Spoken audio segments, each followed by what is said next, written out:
Talkshow langsung dari studio LTTR Radio Gemarandik Musik Banyuasin.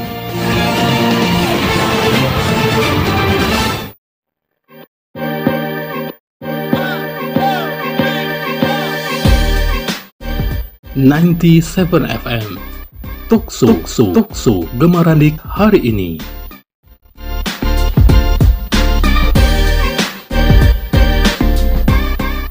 ...97 FM Talkshow Gemarandik hari ini.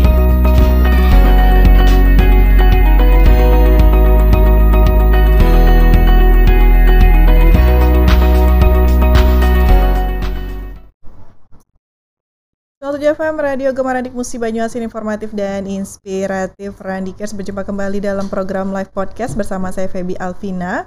Dan untuk Randikers, selain bisa menyimak siaran kita di 97 FM, Randikers juga bisa menyimak melalui streaming kita di Facebook, YouTube Radio Gemarandik Muba, Instagram @podcastgemarandik97fm, YouTube Muba TV, dan juga Randikers bisa mengunduh aplikasi Radio Gemarandik Muba di Play Store. Jangan lupa juga untuk Randikers untuk mengunjungi website kami di gemarandik.mubakap.go.id. Kami akan kembali lagi setelah informasi berikut.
...97 FM Talkshow Gemarandik hari ini.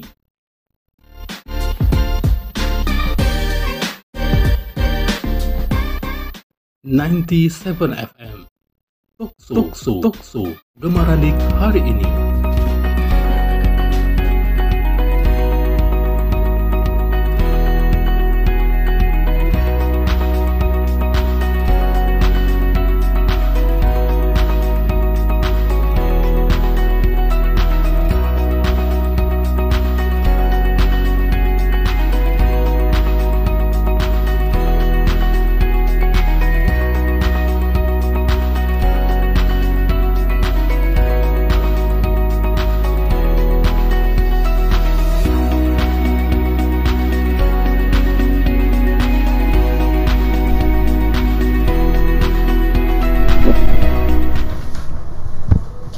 Randikers masih di 97 FM, masih bersama saya Feby Alvina dengan tema kita hari ini di program live podcast, yaitu waspada demam berdarah di musim penghujan. Tentunya kita sudah menghadirkan narasumber yang luar biasa dari Dinas Kesehatan. Langsung saja kita kenalan sama 3 narasumber kita pagi hari ini.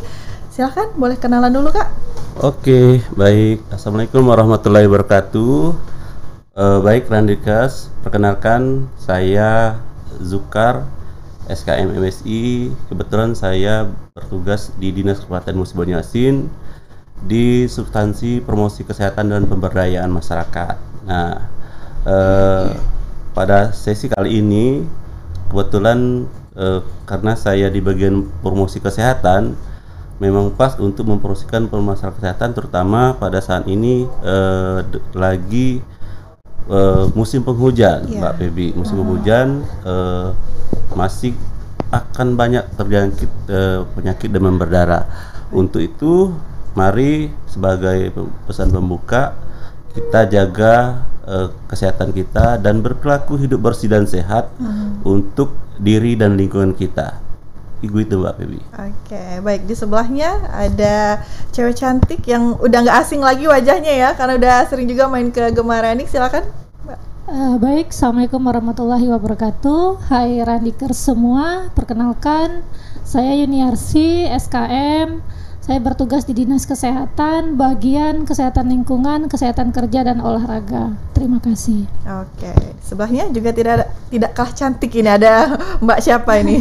Ya, terima kasih. Assalamualaikum warahmatullahi wabarakatuh. Perkenalkan Randikers, nama saya Maya Ranekawati. Saya bekerja di bagian pencegahan dan pengendalian penyakit menular di Dinas Kesehatan Kabupaten Musi Banyuasin. Oke, baik. Jadi untuk Randikers, demam berdarah ini merupakan salah satu kasus yang kematiannya juga lumayan cukup tinggi ya. Jadi memang harus kita waspadai, apalagi belakangan ini sudah banyak berita yang kabarnya nih kita harus antisipasi dan waspada terhadap demam berdarah ini. Jadi mungkin untuk Randikers yang masyarakat awam ini pengen tahu dulu nih sebenarnya apa yang harus diketahui masyarakat tentang demam berdarah ini kira-kira. Oke, yuk. Mbak Maya silakan. Jadi penyakit demam berdarah ini penyebabnya itu adalah nyamuk.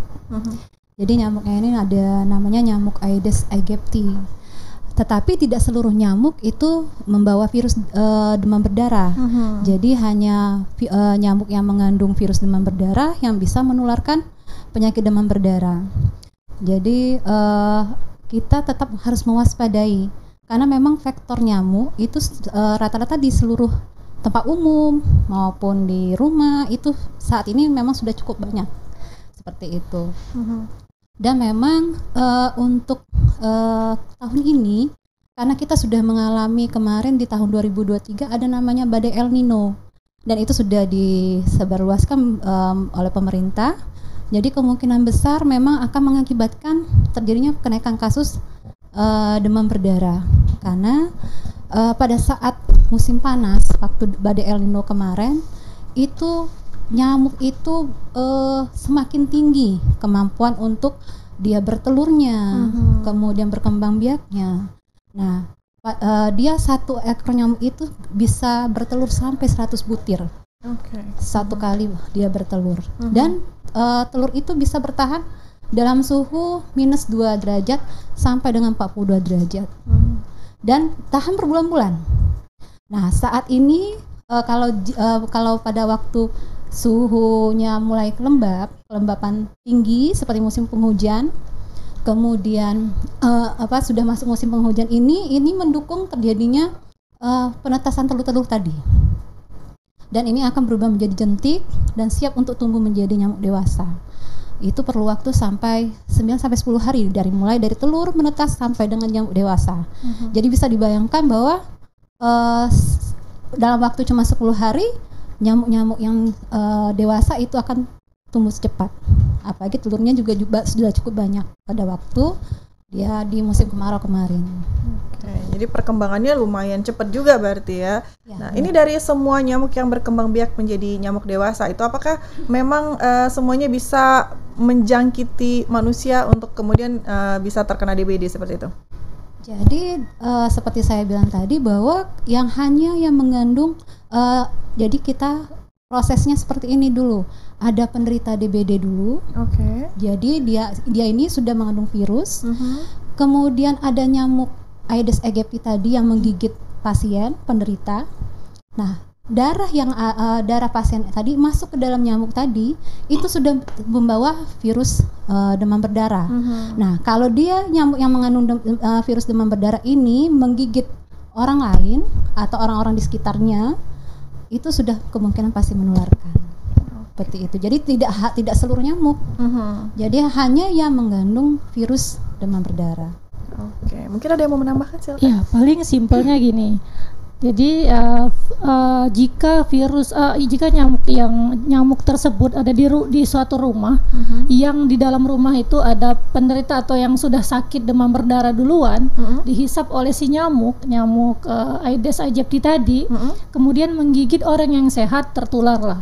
Jadi bukan berarti apa namanya, Semua nyamuk sepiring, dewasa. semakan, Oh, seminum, oke. itu tidak. Jadi memang kalau tidak ada orang yang sakit di rumah tersebut, sakit demam berdarah yang saya bilang tadi, tidak akan tertular seperti itu.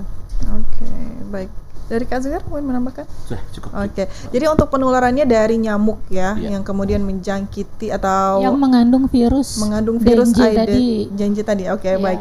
Nah, kemudian untuk penularan ini kan dari nyamuk, berarti ini sangat cepat juga untuk penularannya ya, karena dari berkembang biak nyamuknya tadi juga lumayan cepat dan sekali bertelur pun banyak. Jadi memang harus benar-benar waspada ya. Seperti apa nih untuk masyarakat kita biar tidak tertular ini untuk penanganannya atau upayanya? Ya, Saya oke ya. ya silakan, Ya, silakan Pak Sekar. Ya benar. Seperti yang saya bilang tadi, salah satu penyebab berkembang biaknya nyamuk demam berdarah ini adalah kurangnya faktor manusianya nih ya, kurangnya berperilaku Kesadaran. hidup bersih dan sehat Iya. di lingkungan kita. Karena perilaku hidup bersih dan sehat ini ada 10 indikator Mbak Febi. Salah satu 10 indikator ini ada memberantas sarang jentik nyamuk. Karena ini menjadi kebiasaan kita ini masyarakat, bukan di Muba, di mana saja ya. Kalau ada demam berdarah rame-rame minta dipogging. Ya enggak Bu Maya ya? Ya, pasti rame-rame karena bahwa kita tidak berpikir bahwa nyamuk yang kita bunuh ini nyamuk dewasa ya. Yang pasti tidak terpikir bahwa jentik-jentik nyamuk ini, telur nyamuk ini banyak Mbak Baby. Satu nyamuk bahkan bisa bertelur sampai ribuan. Nah, yang harusnya yang kita basmi ini jentik nyamuknya. Nah, untuk memberantas jentik nyamuk ini perlu yang mungkin masyarakat di Kabupaten Musi Banyuasin sudah paham ya apa yang namanya 3M+. Nah, ini bahkan sudah menjadi menjadi slogan 3M+ ini, bahwa kegiatan ini atau lebih keren dikenal dengan PSN ya Mbak Yuni ya, pemberantasan sarang nyamuk dengan kegiatan 3M+ ini. Pertama, kegiatannya menguras, mengubur atau mendaur ulang barang-barang bekas ya. Apa yang bilang menguras? Karena si nyamuk ini hobinya di tempat air yang bersih ya Mbak Baby. Nah, jadi tempat air bersih tidak mungkin diselokan, artinya di tempat-tempat penampungan air yang ada di rumah aja, yang sering berdekatan dengan manusia. Makanya perilaku hidup bersih dan sehat ini penting sekali. Di samping plusnya tadi, kalau ini kita menambahkan bubuk abate di tempat penampungan air kita, memakai lotion anti nyamuk, memakai kelambu, atau yang paling sering ini kita ini kebiasaan ibu-ibu nih di rumah menanam bunga yang segar hidup gitu ya, tidak ada airnya. Nah, itu sering-sering diganti. Atau kita harus melindungi lingkungan kita. Artinya seperti yang saya bilang tadi, faktor penyebab ini lingkungan yang tidak berperilaku hidup bersih dan sehat ya.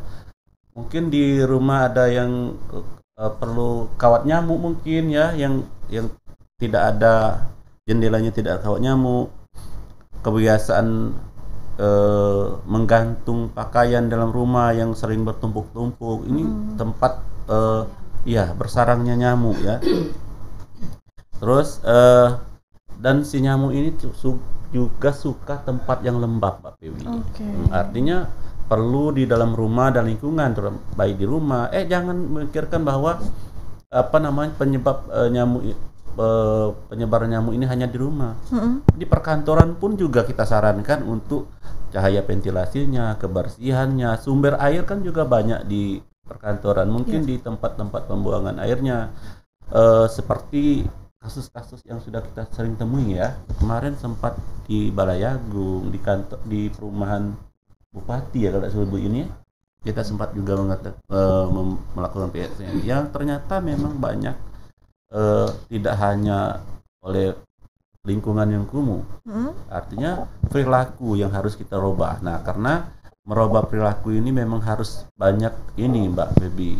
Perilaku hidup bersih ini banyak faktor. Pertama mungkin ada kemauannya kita, karena perilaku ini adanya di faktornya manusia. Jadi harapan kami untuk melakukan memberantas sarang nyamuk tadi, mencegah demam berdarah tadi, ya salah satunya dan harus melakukan pemberantasan sarang nyamuk dengan kegiatan 3M plus tadi PSN ya, dan harus benar-benar tahu ini di musim apa, apalagi kita harus waspada ini musim penghujan. Nah, plus kondisi kita sekarang ini musim banjir ya.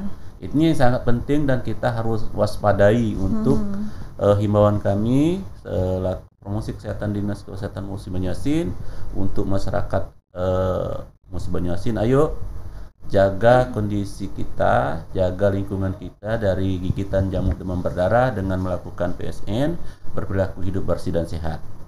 Begitu Mbak Pedi. Baik. Ada yang mau menambahkan lagi? Boleh. Ya, jadi selain dari 3M+, kami juga sebenarnya sudah memberikan himbauan ya Bu Maya untuk terkait satu rumah satu juru pemantau jentik. Gitu. Jadi memang ini rumah di seluruh rumah kalau mau ditotalkan semua itu tidak bisa selesai dengan satu orang petugas puskesmas. Makanya kita butuh bantuan kader. Kalau di Kabupaten Muba alhamdulillah di SBH ini Sakabakti Husada ya, di bawah binaan Pak Zukar, itu anak-anak pramuka, kemudian kader kesehatan itu sudah turun ke desa dalam melakukan pemantauan jentik. Di samping itu juga petugas sanitasi lingkungan, promosi kesehatan, pengelola program demam berdarah ya. Makanya kami di sini ada bertiga, karena sekali turun ya pasti di puskesmas sanitarian, promkes ya tim, tidak satu orang. Dan itu juga tidak bisa mewakili ya semua rumah untuk dipantau jentiknya. Makanya memang butuh bantuan peran serta kontribusi masyarakat untuk ikut serta dalam melakukan pemantauan jentik. Nah, Jumantik di sini sebenarnya sudah ada SK-nya Mbak, tinggal setiap desa itu sudah ada. Tinggal memang diaktifkan kembali gitu melalui bantuan mungkin dari kepala daerah ya, setempat ya, perangkat desa, perangkat kelurahan ya, lurah atau desa. Jadi untuk mengaktifkan memang benar-benar tidak hanya sebatas SK, tapi memang terjun, apalagi kondisi saat ini sangat tepat sekali untuk semua anggota tim yang sudah di SK-kan bergerak untuk melakukan pemantauan jentik. Tapi sampai dengan saat ini memang semua petugas puskesmas sudah bergerak untuk melakukan pemantauan jentik. Seperti itu. Dari Mbak Maya ya. Kalau kami pesan dari P2PM ya, pencegahan penyakit menular. Jadi kami minta kepada masyarakat, karena memang gejala demam berdarah ini kan demam bisa hampir sama dengan gejala penyakit-penyakit beberapa penyakit yang lain seperti tipes ya. Jadi kalau sudah demam lebih dari 2 hari, tidak ada perubahan setelah diberikan paracetamol atau obat lainnya, segera ke Pasienkes, segera ke puskesmas, ke klinik atau rumah sakit terdekat. Jadi supaya bisa mendapatkan penanganan yang tepat, cepat ya. Jadi kalau prinsipnya demam berdarah ini penanganannya itu harus banyak minum.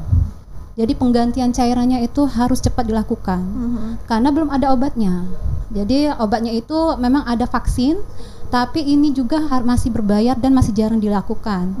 Jadi kalau sudah ada demam lebih dari 2 hari, sudah mulai ada tanda perdarahan, nah ini kami minta masyarakat untuk segera datang ke layanan supaya bisa ditangani dengan cepat dan mudah-mudahan tidak menyebabkan kematian. Karena memang kalau demam berdarah ini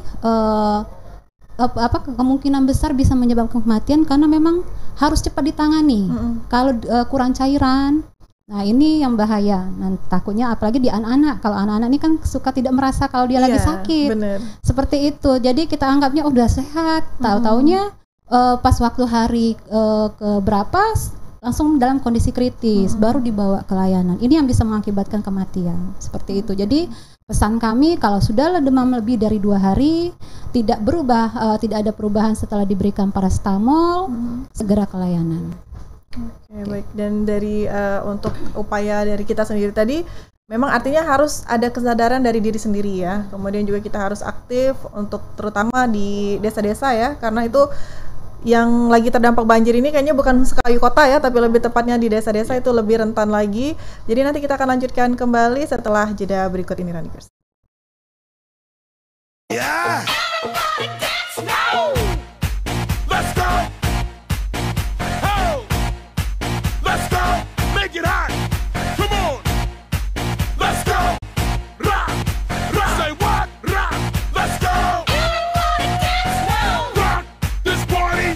Dance everybody. Make it hot in this party. Don't stop. Move your body. Rock this party. Dance everybody. Make it hot in this party.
97 FM Tokso Gemarandik hari ini.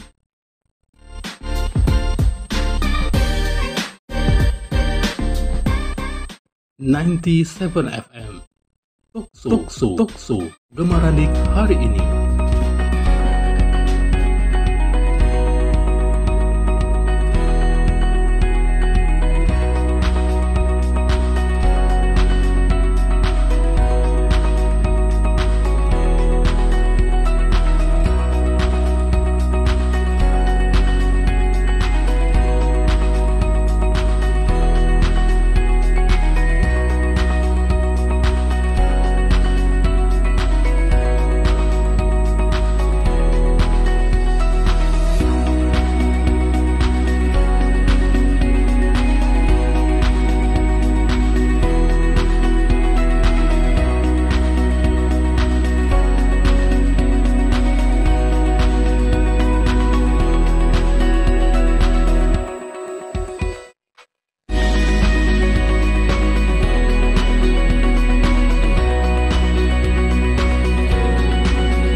Baik, Randikers masih di 97 FM dan kita masih membahas tema kita hari ini, yaitu waspada demam berdarah di musim penghujan bersama tim dari Dinas Kesehatan. Jadi tadi sudah disampaikan ada beberapa upaya yang dilakukan masyarakat untuk mencegah dari DBD ini ya, atau demam berdarah ini. Nah, dari semua upaya yang disebutkan tadi, kira-kira upaya apa nih yang paling efektif yang bisa dilakukan? Ya, kalau untuk masyarakat sendiri hal-hal simpel mungkin yang selama ini pakaian kerja atau pakaian sehari-hari ditumpuk, nah itu kalau bisa langsung segera dicuci. Kemudian pakaian-pakaian yang menggantung, itu kan nyamuk paling suka di pakaian-pakaian menggantung seperti itu. Nah sekarang maksudnya mulai dicabut, kalau misalnya memang tidak dipakai itu dilipat, kalau memang kotor itu segera dicuci. Jadi jangan dibiarkan pakaian menggantung seperti itu. Kemudian masyarakat juga mungkin lebih peka sekarang. Memang untuk pemberantasan jentik nyamuk itu dikatakan kenapa seminggu sekali gitu ya, karena perkembangbiakan jentik nyamuk dari telur sampai dewasa itu terjadi dalam waktu 10 hari. Itu penetasan dari telur ya Bu Maya sampai ke dewasa. Makanya sebelum siklus itu selesai, makanya kita anjurkan untuk melakukan pemberantasan jentik nyamuk. Menguras yang tadi katanya menguras penampungan air, yang dikuras juga lihat kalau misal tidak ada jentik nggak usah gitu. Ini kan biasanya air yang butek atau yang kekeruhannya tinggi seperti itu, Mbak. Jadi memang kalau yang jernih gitu atau sudah ada filter, kan sekarang ada TTG, teknologi tepat guna, dengan bentuknya kecil tapi isinya itu filterisasi air, penyaringan air yang tadinya keruh menjadi bersih. Nah itu kalau misal di rumah pakai itu dan memang tidak ada jentik, dalam 10 hari tidak ada jentik, ya nggak usah dikuras seperti itu. Tapi yang biasanya kawan-kawan di lapangan itu temukan itu di drum, di penampungan air di luar. Kemudian di ini ya Bu Maya, di pot-pot bunga. Nah itu banyak juga, karena di pot juga dia bisa menetaskan telur di situ si nyamuk gitu, tidak hanya di tempat penampungan air. Jadi memang setiap yang kira-kira ada yang penampungan air itu ditutup, ada lubang atau ini berarti ditutup, ditimbun pakai tanah gitu. Jadi jangan dibiarkan ada air yang tergenang di sekitar rumah atau lingkungan kita seperti itu. termasuk juga tempat air minum untuk burung seperti itu. Terus wadah-wadah dispenser kan kita biasanya ada tempat Iya, nampung. Nah, benar. itu pernah diketemukan jentik nyamuk di situ. Terus ada kalau misalnya kita untuk neteskan air dari piring ya. Iya. Nah, itu kan ada tempat tampungan airnya juga. Itu juga itu bisa berpotensi untuk pertumbuhan jentik. Termasuk juga salah satunya ban. Oke. Saya suka melihat kalau misalnya tempat-tempat yang ini ada ban-ban bekas seperti itu. Nah, kalau misalnya ditumpuk-tumpuk seperti itu beresiko sekali karena airnya tertampung di ban dalam itu ya. dan tidak kelihatan karena Iya, warnanya hitam kan. bener. Jentiknya warna hitam. Jadi itulah kalau kami sarankan jangan menumpuk-numpuk ban-ban yang bekas seperti itu. Kalaupun misalnya mau dibuat seperti hiasan ya, ada kan seperti hiasan seperti itu untuk pagar. Itu ditimbun dengan tanah di bagian dalamnya, jadi tidak menampung air seperti itu. Nah, terutama juga ada yang tempat-tempat penampungan barang bekas. Nah, itu beresiko tinggi sekali. Lalu kenapa kami minta juga ada gerakan misalnya gotong royong pembersihan seminggu sekali boleh. Boleh dihidupkan kembali ya. Iya, Iya, dihidupkan benar. kembali. Itu tradisi kita jadi zaman dahulu ya. Kalau setiap mau masuk musim penghujan, pasti langsung bersihin selokan, bersihin yang tempat-tempat nampung air seperti itu. Karena tidak menutup kemungkinan banjir saat ini juga efek dari penimbunan sampah. Sampah ya. Iya, benar. penyumbatan sampah yang memang sudah banyak tidak ada gotong royong lagi, jadi menumpuk, tersumbatlah akhirnya air sungai meluap. Ya, seperti itu.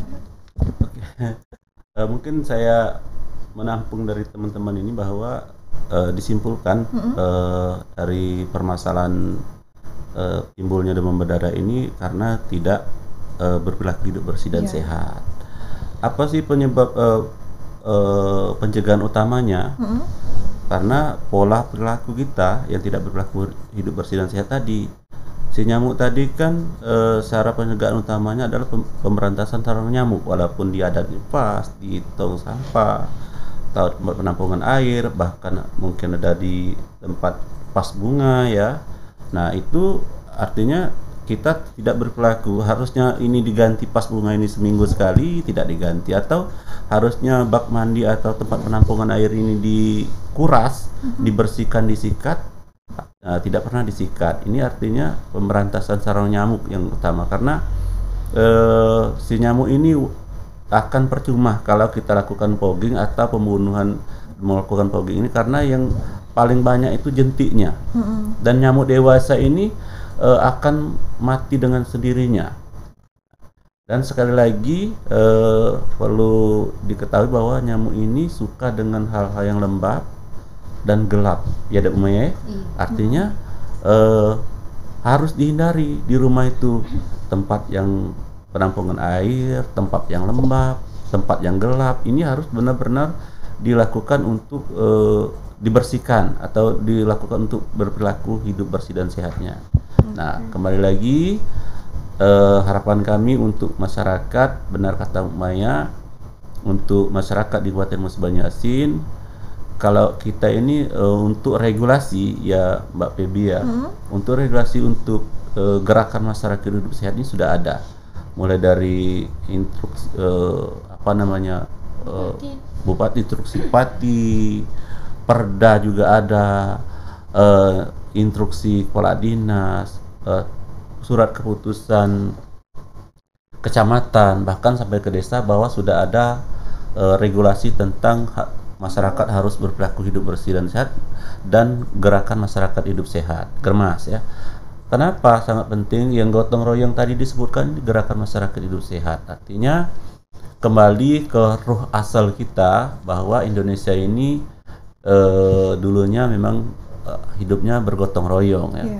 Tempat-tempat bermasyarakat ini kembali kita seperti yang disebut Bu Yuni tadi, memberdayakan masyarakat di sekitar lingkungan kita sendiri, bahwa tidak akan cukup kesehatan ini tertumbuh pada petugas kesehatan kalau tidak ada kader-kader atau peran serta masyarakat yang kita utamakan untuk berperilaku atau menggerakkan masyarakat hidup sehat ini. Karena apa? Kader-kader inilah ya yang menjadi agen perubahan yang ada di lapangan untuk kita ajak menjadi penyambung informasi untuk di bidang kesehatan. Ya kira-kira itu Mbak Febi. Oke, jadi ini sebenarnya tricky juga ya untuk masalah pemberantasan nyamuk ini. Kemudian juga tadi sudah disampaikan bahwa kita harus menguras ya tempat-tempat yang ada genangan airnya. Itu kalau menguras yang baik itu seperti apa ini? Apakah hanya kita cuman buang airnya dibuang saja? Aja gitu ya, Mbak Febi, atau seperti apa ini? Sudah langsung ditimbun air lagi gitu ya. Jadi kalau misalnya ini ya, kalau untuk yang bisa kita bersihkan, misalnya itu harus disikat. Karena memang telur nyamuk itu biasanya nempelnya di dinding-dinding tempat-tempat air. Kalau misalnya bisa dibuang airnya langsung dikuras, itu sambil disikat ya lebih baik. Nah kalau misalnya tempat-tempatnya itu susah untuk kita kuras, misalnya baknya penampungannya airnya besar misalnya, itu bisa kita tambahkan abate. Ya. Dan kalau misalnya ada penutup, silakan pakai tutup.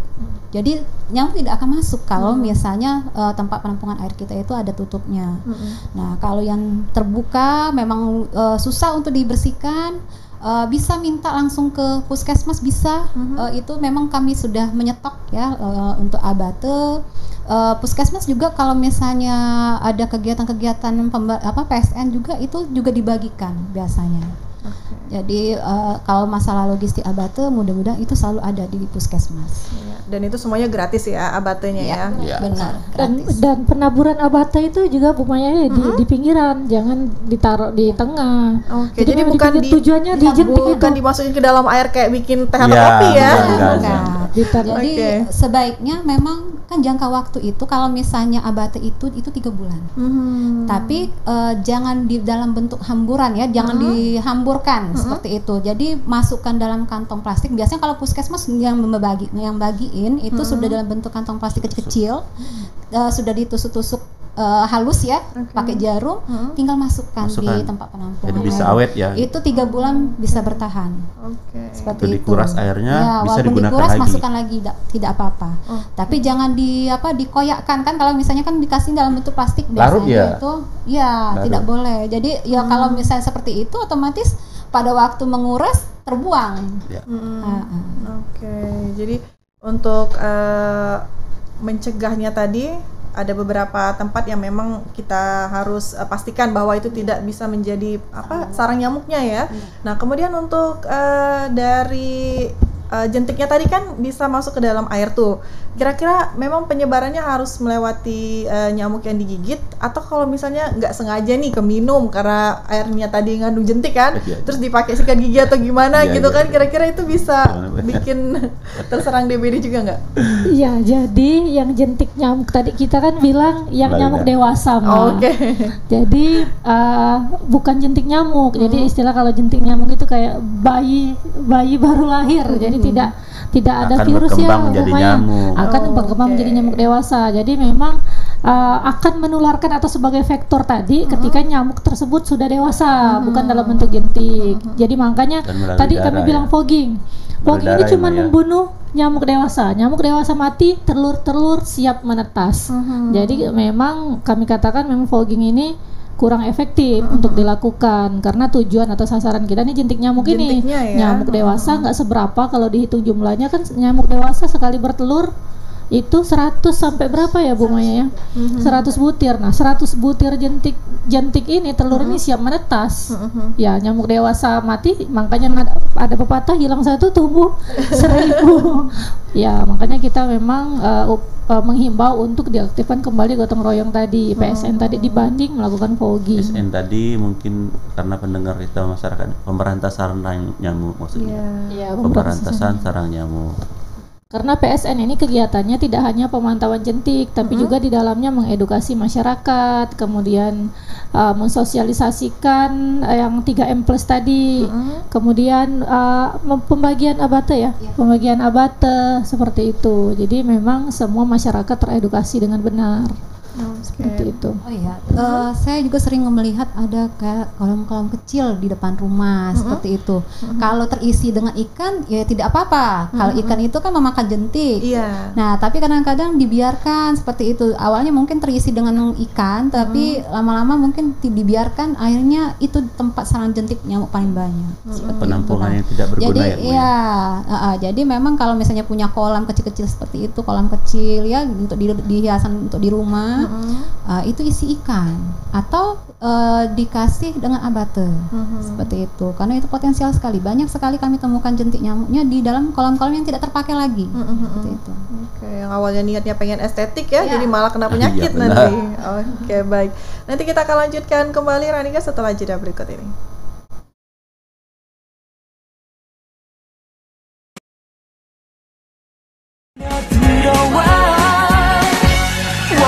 머리부터 발끝까지 다 사랑스러워. 네가 나의 여자라는 게 자랑스러워. 무뚝뚝하던 내가 좀 싱글벙글했잖아. 대체 내게 무슨 짓을 한 거야. 그림자와 뒷모습까지 사랑스러워. 부끄러운 애정 표현도 자연스러워. 기다림이 즐겁고 이젠 공기마저 달콤해. 이렇게 너를 사랑해.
Let's go.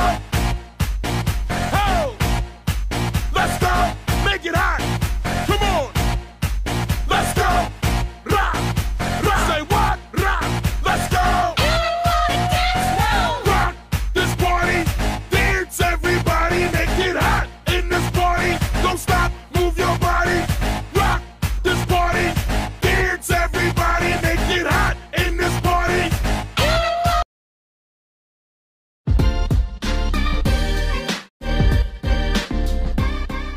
97 FM Tuksu Gemaradik hari ini.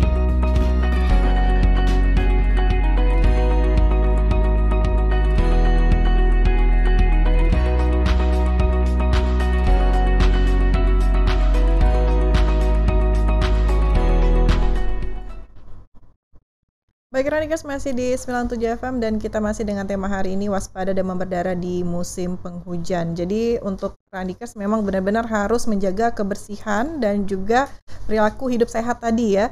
Kemudian untuk kasusnya sendiri di Musi Banyuasin saat ini di bulan Januari ini sudah berapa banyak ini?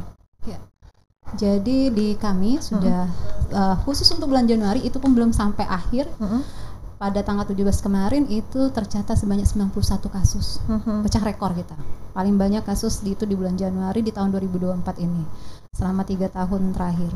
Jadi memang lumayan banyak sekali peningkatan kasus di bulan ini, dan ini paling banyak ini dari daerah Keluang, itu 21 kasus, kemudian di Puskesmas Balaiagung wilayah Kecamatan Sekayu itu sudah hampir mencapai 14 kasus, belum ditambah yang lompatan ya. Jadi memang merata dari di seluruh Kabupaten Musi Banyuasin ini rata-rata sudah menyumbang kasus DBD cukup banyak. Seperti itu. Nah, sekaligus ya saya meluruskan, jadi kalau biasanya kan memang demam berdarah ini kan identik atau hampir sama gejalanya dengan penyakit-penyakit lain. Seperti tipes kan itu demam dulu seperti itu ya. Jadi dikatakan demam berdarah, kalau saat ini itu kita sudah punya namanya RDT DBD. Nah, jadi untuk penegakan diagnosa walaupun harus dulu disertai dengan pemeriksaan RDT yang positif dulu, baru ditambah dengan pemeriksaan laboratorium yang mendukung, baru itu dinyatakan DBD. Kalau dulu kan baru terduga sudah dinyatakan DBD, tapi karena kita sudah punya alatnya, alhamdulillah Dinas Kesehatan sudah menyediakan ya, sudah tersedia RDT-nya. Jadi untuk menegakkan diagnosa sekarang harus melalui itu dulu, pemeriksaan itu dulu. Jadi memang lumayan banyak kita kasus ini tahun ini, dan ini memang sudah diperkirakan. Kemarin sudah diwanti-wanti lah, sudah diberitahu bahwa memang efek badai El Nino kemarin itu bakal meningkatkan insidensi atau jumlah kasus demam berdarah. Oke, jadi untuk diagnosisnya memang harus ada melalui tahapannya sendiri ya, nggak bisa mendiagnosa diri sendiri gitu ya. Benar. Oke, mungkin ada yang mau ditambahkan lagi terkait dari kasus ini, kenapa bulan Januari ini meningkat kasusnya ya, padahal belum selesai bulan Januari ini, masih pertengahan ya padahal. Ya, kalau dari saya tetap menghimbau seluruh masyarakat, karena kalau dari puskesmas itu setiap 3 bulan sekali itu sudah melakukan pemantauan jentik, tapi memang permasalahan ini tidak selesai di petugas kesehatan sendiri. Jadi memang butuh bantuan lintas sektor, masyarakat, kemudian peran serta kader, keaktifan kader untuk terus melakukan pemantauan jentik, edukasi masyarakat, kemudian kesadaran masyarakat untuk mengaktifkan satu rumah satu jumantik, seperti itu. Jadi mudah-mudahan masalah ini cepat selesai dengan kerjasama semua peran serta masyarakat dan pemerintah, seperti itu ya. Karena ini tidak bisa, ini bukan jadi tugas kesehatan saja, tapi tugas bersama. Apalagi kabupaten kita sudah diberi predikat kabupaten sehat, Kabupaten Musi Banyuasin sehat di tahun 2023. Jadi mari kita tunjukkan, mari kita buktikan bahwa memang Kabupaten Musi Banyuasin memang benar-benar sehat dan layak dibuktikan dengan kerjasama semua lintas sektor, peran serta masyarakat juga terutama, seperti itu. Oke, baik, dan Kak Zulkar mau menambahkan? Boleh. Baik, sekedar menambahkan saja Mbak Wiwi bahwa kita selaku masyarakat di Kabupaten Musi Banyuasin, seperti yang diketahui tadi bahwa kenapa sih di bulan Januari sudah meningkat kasusnya, ya. Artinya kita harus memahami juga, sepaling tidak kita bukan ahli nujum nih Mbak Baby, tapi sudah memetakan kondisi di mana kapan sih si nyamuk Aedes aegypti ini berkembang. Tentu kalau dilihat dari ini musim pemetaannya ini di musim penghujan. Nah, artinya dimulai di Desember, Januari sampai Maret, ya. Nah, ini harus diketahui bahwa untuk masyarakat di Kabupaten Musi Banyuasin bahwa kita harus memetakan kondisi, ya, kondisi alam, kondisi lingkungan. Nah, termasuk kondisi alam ini di musim penghujan, plus sekarang ini musim banjir, ya. Di musim penghujan ini biasanya tempat-tempat penampungan air ini berisi. Nah, seperti yang kami bilang tadi bahwa apa sih kata kuncinya untuk pencegahan demam berdarah ini adalah dengan pemberantasan sarang nyamuknya, si sarangnya itu kita berantas. Kapan sarang ini bisa berkembang biak? Kalau di musim kemarau jarang dia Mbak Baby, karena tidak ada penampungan air ini Mbak ya. Iya. Dan suasana juga panas. Yang tadi sudah dijelaskan bahwa si nyamuk ini suka tempat gelap, sukanya tempat yang lembab. Nah, kondisi penghujan, kondisi yang lembab. Nah, inilah penyebab berkembang biaknya si vektor tadi. Jadi untuk masyarakat Kabupaten Musi Banyuasin waspada demam berdarah ini, apalagi di musim penghujan, dan harus mewanti-wanti menjaga kesehatan lingkungannya. Mungkin dengan pemberantasan nyamuk, melakukan PSN seperti tadi ya. Dan memberdayakan seperti kata Bu Yuni tadi, masyarakat di lingkungannya untuk bekerja sama, tidak hanya dengan satu orang, tapi bekerja sama untuk menjaga kesehatan lingkungannya. Nah, sekali lagi kita pesankan waspada. Ini kan di musim Desember, Januari sampai Maret Maya, ini masa-masa yang rawan untuk berkembang biak si nyamuk tadi. Kalau dipetakan si nyamuk ini tidak demam berdarah ini sepertinya di daerah pesisiran sungai belum ada yang begitu parah ya Mbak Maya ya? Nah, kepadatan penduduk, terus daerah yang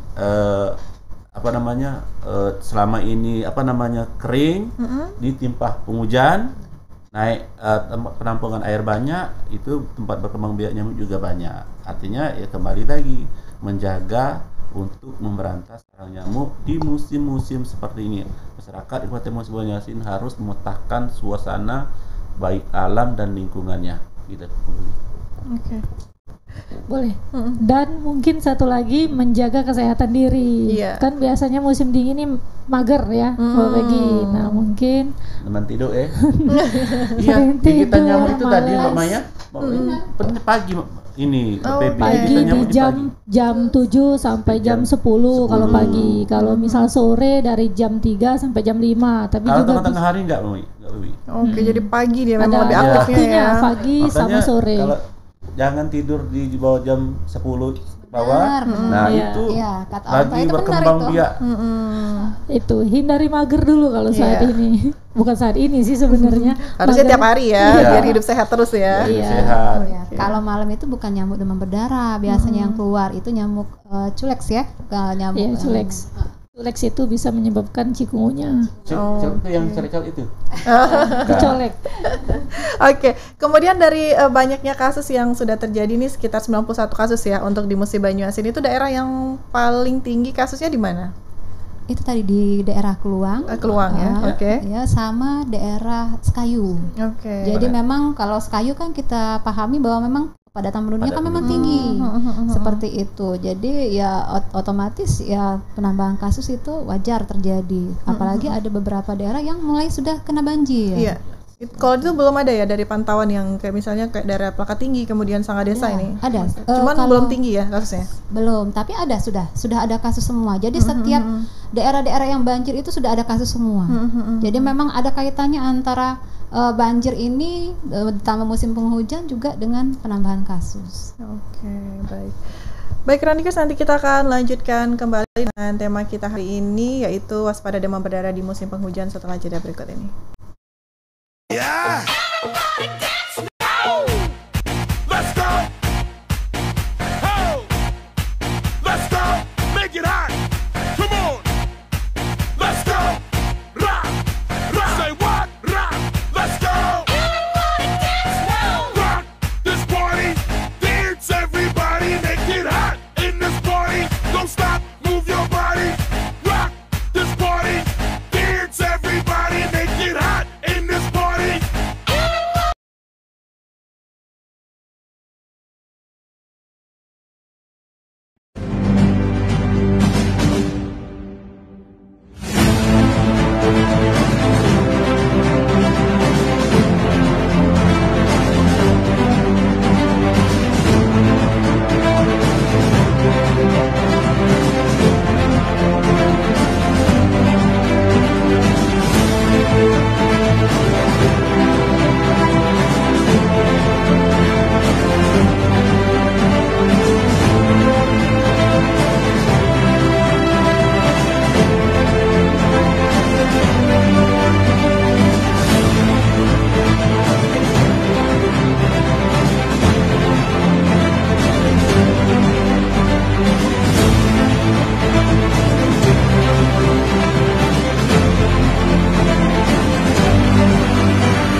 97 FM. Tuksu Gemaradik hari ini.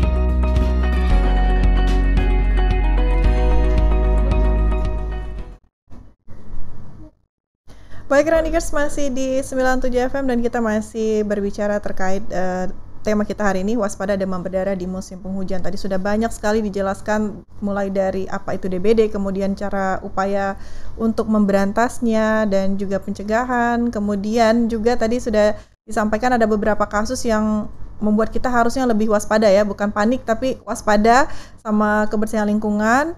Dan terakhir mungkin boleh disimpulkan atau mau kasih statement nih terkait dengan tema kita hari ini. Silakan. Baik, kalau nanti di closingnya Mbak Yuni, saya mungkin ada tips nih Mbak Baby, karena terkait dengan kondisi sekarang kan kalau DBD nanti sudah dibahas tadi ya. Jadi kondisi sekarang kan lagi musim banjir nih Mbak Baby, artinya kita harus mewaspadai terutama untuk kesehatan diri kita sendiri.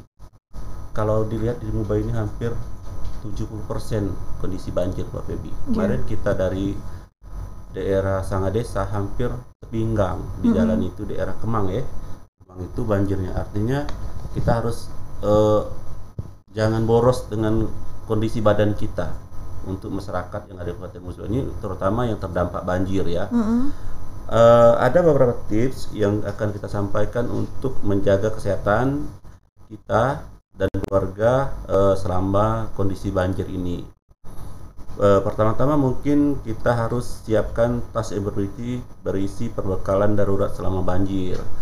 Apa saja mungkin alat-alat yang bisa disediakan karena kondisi ini kita harus efektif dalam kondisi banjir ini. Selanjutnya mungkin memasukkan perabotan atau peralatan yang rumah tangga yang lingkungan yang ini yang menjadi, kalau hilang jadi pikiran Mbak Baby. Bisa saja kalau kepikiran hilang jadi penyakit juga ini kan. Benar. Jadi memasukkan perabotan atau peralatan yang luar rumah tangga ke dalam rumah atau ke tempat-tempat yang mungkin aman, maksudnya gitu ya. Jangan sampai hilang hilang alat makan jadi pikiran, jadi pusing, jadi sakit ya. Selanjutnya mungkin sama-sama memperkuat daya tahan tubuh dengan mengkonsumsi makanan atau gizi seimbang. Jangan terlalu banyak makan durian. Ya. Lagi musimnya kebetulan ya. Durian. Haruslah makan mungkin yang ada karbohidratnya, ada proteinnya ya. Karena untuk menjaga kondisi kita selama dalam keadaan banjir ini. Terus selanjutnya menggunakan air yang jelas kebersihannya. Jangan asal kita ini yang tidak tahu, masyarakat mungkin dengan mencuci beras, masak dengan air yang mengalir, yang kemarin sudah pernah diteliti oleh kesehatan lingkungan ya Bu Yuni, bahwa air sungai Musi kita ini tidak layak untuk dikonsumsi. Ya. Selanjutnya ini yang tak kalah penting, karena kita ini kan kondisi sekarang ini jangan sampai komunikasi yang tidak lancar Mbak Baby, atau rumah dalam keadaan gelap. Artinya kita butuh dengan namanya listrik. Akan tetapi kita harus hindari kontak dengan sumber listrik secara langsung. Ya, jangan sampai kena strom. Terutama mungkin rumah-rumah masyarakat yang tergenang air, ya. Benar. Nah, ini untuk konsleting listrik ini berbahaya dan juga termasuk hal yang ini kecelakaan kerja, ya. Benar. Selanjutnya konsumsi air yang terjamin kebersihannya seperti air mineral botol atau air galon, terutama untuk yang lansia dan balita, mungkin untuk bayi ya.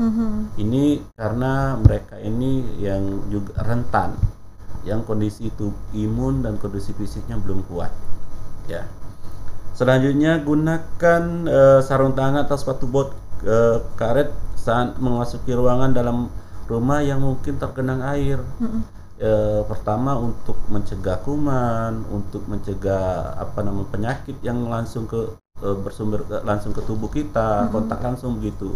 Atau jangan lupa musim banjir ini segala makhluk-makhluk hidup berkeluaran, terutama mungkin kelabang. Nah, untuk menghindari itu kita harus alat pelindung diri APD ya. Ular yang sering rawan ini. Kalau buaya nggak takut sekarang Bu Feni. Udah di darat banyak Udah di ya. darat ya. Oke. Jika mungkin ini untuk teman-teman atau saudara-saudaraku yang ada terpaksa mengungsi di di pengungsian, pastikan keluarga tetap menjaga kebersihan diri dan lingkungan ya. Mungkin mencuci tangan secara rutin, menghindari orang yang sedang sakit nih, misal ini yang flu. Nah, ini kalau bisa mencegah mungkin teman yang flu atau yang pilek ini harus dipakai masker atau segala macam ya. Jika ada keluarga yang jatuh sakit seperti batuk pilek, usahakan untuk menutup hidung atau menggunakan masker, atau kalaupun sudah parah segera dibawa ke rumah sakit. Dan kita juga harus mewaspadai Mbak Febi. Sekarang kan musim naik. Nah, banjir. Kita juga siap-siap waspada pasca banjir. Biasanya pasca banjir ini juga berbahaya juga. Banyak juga penyakit yang bisa menular atau berkembang, terutama yang dikarenakan kuman ya, atau bakteri. Karena sudah air yang surut, banyak sekali kita nih pencemaran di air minuman, air sumur atau lingkungan yang kita lewati ya. Biasanya penyakit-penyakit yang timbul ini diwaspadai, ya ini batuk pilek, demam berdarah, atau diare, ya, dermatitis yang kontak langsung ini, kuman-kuman yang nempel, penyakit kulit maksudnya, ini yang perlu diwaspadai. Dan satu lagi penyakit mata. Nah, ini sakit mata Mbak Fedi. Biasanya udah banjir banyaknya sakit mata. Nah, ini cepat-cepat kalau memang ada kondisi yang seperti itu, kita di Kabupaten Musi Banyuasin seluruh puskesmas sudah, yang terutama yang terdampak banjir ya, sudah mendirikan posko pengobatan secara gratis. Bahkan kita juga mengadakan pusling, puskesmas keliling, tidak menunggu nunggu di puskesmas atau nunggu tempat di fasilitas kesehatan saja, akan tetapi kita jemput bola.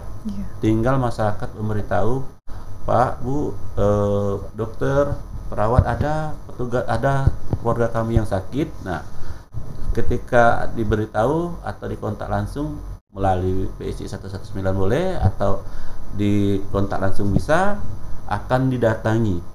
Bukan, kita tidak akan menunggu di posko saja, tetapi kita akan mengunjungi pasien yang kita anggap perlu diobati apabila tidak bisa berkunjung ke posko kesehatan, gitu Mbak Fedi. Itu dia tips sehatnya ya, biar kita bisa tetap imunnya kuat walaupun ada banjir badai menghadang ya. Menghadang.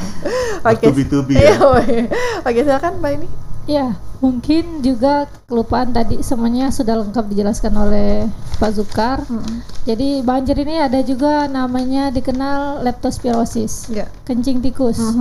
Nah, itu juga harus diwaspadai kan masyarakat. Kalau kami lihat nih seperti Westapora ya, mandi di ini gitu, jadi jangan sampai terminum sama anak-anak gitu kan, nggak tahu. Karena ini juga harus waspada dengan kencing tikus, itu juga bahaya, leptospirosis namanya. Biasanya leptospirosis ini dikenal memang penyakit ini pada saat musim banjir, pada saat musim banjir yang masuk rumah kan. Nah, kemudian karena seneng tadi nggak sengaja keminum, nah itu takutnya terjadi penyakit tersebut. Ya, kalau dari saya kembali lagi ke kesadaran masyarakat, saya menghimbau untuk semua masyarakat tidak usah menunggu petugas kesehatan, tidak usah menunggu kader, dengan kesadaran sendiri, apalagi ini sudah menyangkut banjir ya di rumah masing-masing. Jadi memang perlu antisipasi, jangan sampai sudah kena penyakit, anak sudah kena demam berdarah baru mau berbuat seperti itu. Jadi memang karena di sini judulnya kita kewaspadaan ini atau pencegahan, jadi mohon 3M plusnya itu segera diterapkan di setiap rumah, menutup, jadi semua penampungan air itu ditutup, jangan biarkan ada air tergenang di rumah ataupun di lingkungan rumah. Ini yang kalau banjir bukan lagi sedikit tapi sudah sangat banyak ya.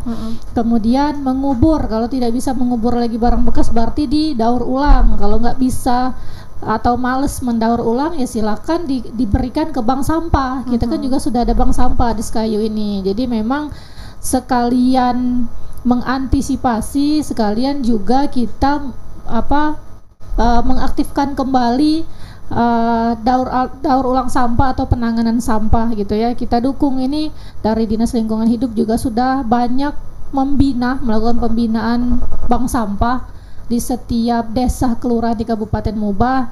Mari kita support, mari kita dukung. Jadi tidak ada penimbunan lagi sampah plastik. Mau ditimbun juga seperti apa ya Bu Maya ya, namanya sampah plastik gitu. Lebih baik kita daur ulang atau dikasihkan ke bank sampah seperti itu. Jadi mohon masyarakat di Kabupaten Muba juga peran aktifnya untuk melakukan pencegahan penyakit demam berdarah ini. Jadi dengan 3M plus menutup, terus menguras dan mengubur atau mendaur ulang barang bekas. Kemudian yang plus tadi, nyamuk itu paling nggak suka itu dengan kulit jeruk. Silakan nanti mau menanam serai juga nggak suka ya Bu Maya, lavender gitu ya. Nah, itu boleh ditanam di seputaran rumah. Kemudian kami lebih menganjurkan itu memakai kelambu.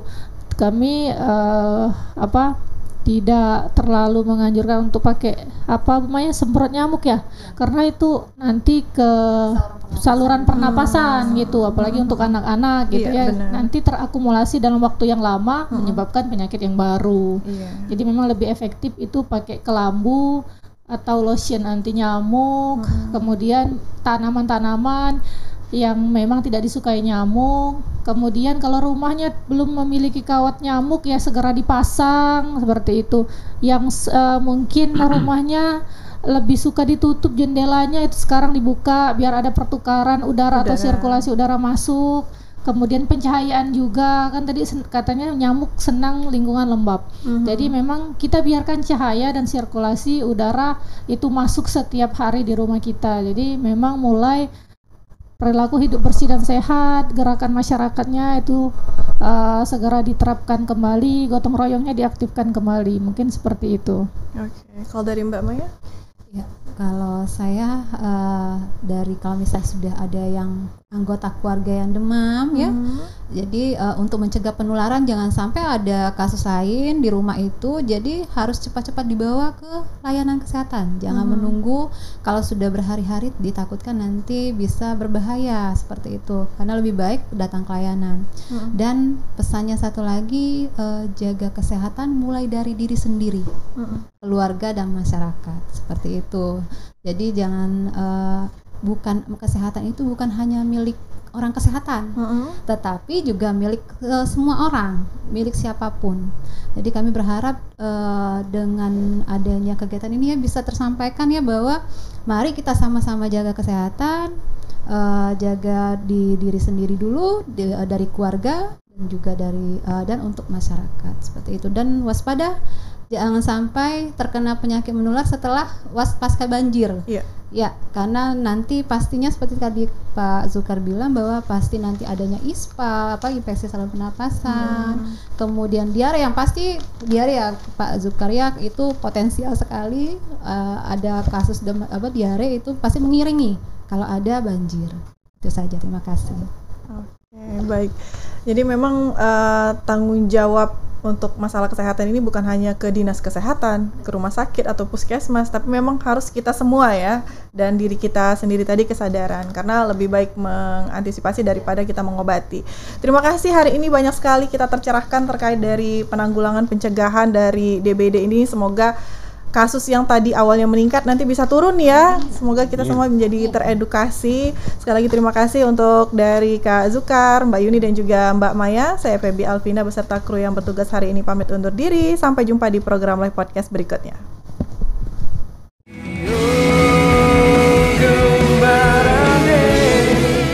Sembilan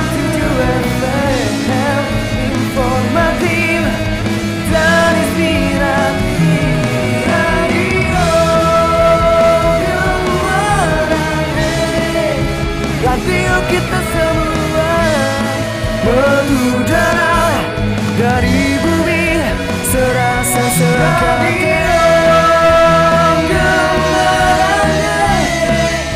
Radio kita semua mengudara dari bumi serasa sekarang. Mengudara dari bumi serasa sekarang.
Saya nama Ranika saya ada kan Saya nama ya. saya nama